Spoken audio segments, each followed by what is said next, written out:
గంభీరంగా మౌనంగా చూస్తున్నా. నేను కొడితే వట్టి కొట్టు నాకు అలవాట్లేదు కదా. చూద్దాము.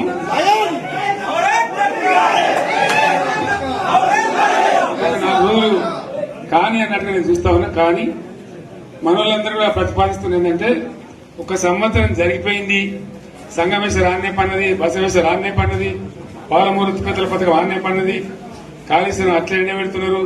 ఇవన్నీ అన్యాయాలని. కాబట్టి ఫిబ్రవరి నెలాఖరులో ఒక పెద్ద బహిరంగ సభ పెట్టాలి, మీరు కథ చూడాలి జరుగుతా ఉంది. కాబట్టి మీరు కూడా పెద్ద ఎత్తున దయచేసి ఆ సభకు కదిలి రావాలి, చాలా దూరమే ఉండదు. ఆ రకంగా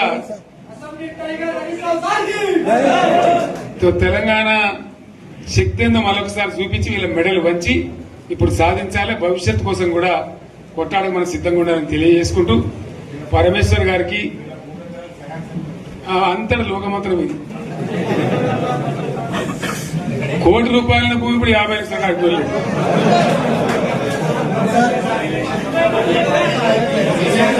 ఈ ఒక్కని బాధ ఒక ఆయన వచ్చింది, మన ఒక ఆయన ఒక 10 మంది వచ్చారు హైదరాబాద్కి. అందులోకి 2 ముస్లిం సోదరులు వచ్చారు.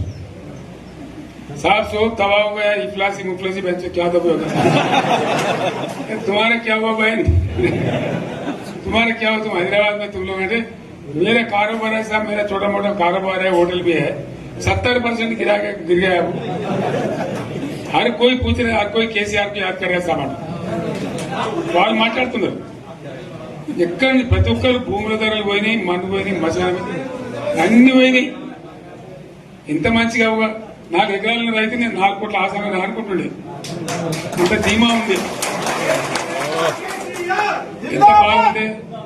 హైదరాబాద్ నుంచి అడిగితే కూడా వచ్చి మనం ఇవ్వకపోదాం భూములు, డిమాండ్ పెరగానని. అంత బ్రహ్మాండంగా మారుమూల ప్రాంతంలో కూడా 40 లక్షలు 50 లక్షలు ఎకరానికి ఉండే. అటువంటిది సగానికి సగం పడిపోయి మొత్తం నాశనం చేసింది. వీళ్ళు ఇంట్లో వదిలిపెడితే ఇంకింత నాశనం అవుతుంది. కాబట్టి మనం కొట్లాడాల్సిందే.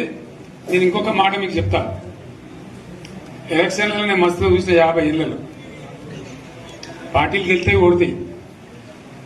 ఇంత మాయలు ఏడాది లోపలనే కాంగ్రెస్ పార్టీ దొరికితే కొడదాం రానంత గొప్పగా.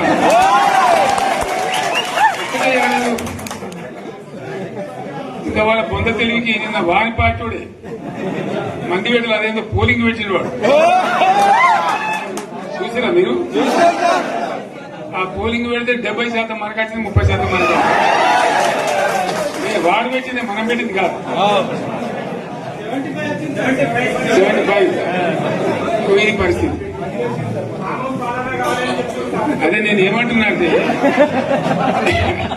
ఫామ్ హౌస్ అంటే ఏముంటది, వారి ఉంటది, మాకు ఉంటది, అల్లం ఉంటది.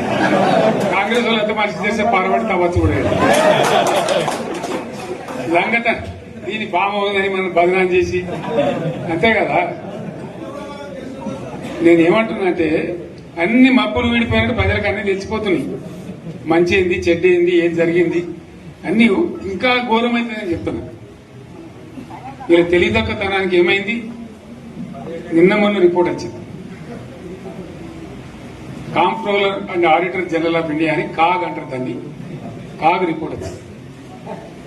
పోయిన సంవత్సరం మన గవర్నమెంట్ లో వచ్చిన ఆదాయం కంటే 13,000 కోట్ల రూపాయల ఆదాయం తగ్గిపోయింది. ఇంకా మార్చి పోయే వరకల్లా ఇంకో 3-4 కోట్ల అవుతుంది. అంటే 15,000 కోట్ల ఆదాయం పోతుంది.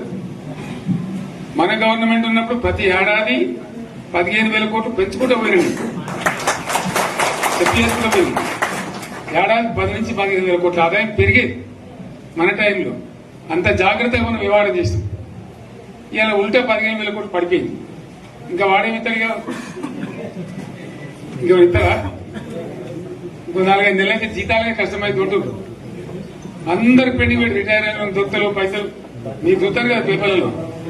సో ఆ విధంగా రాష్ట్ర ఆర్థిక పరిస్థితిని కూడా దివాలా తీయించారు. ఇవాళనేమి కాదు, 100కు 100% ఇప్పటికే ప్రజల నిర్ణయానికి వచ్చిండ్రు. డెఫినెట్ గా రాబోయే గవర్నమెంట్ మనదే అని అనుమానం కూడా అవసరం లేదు.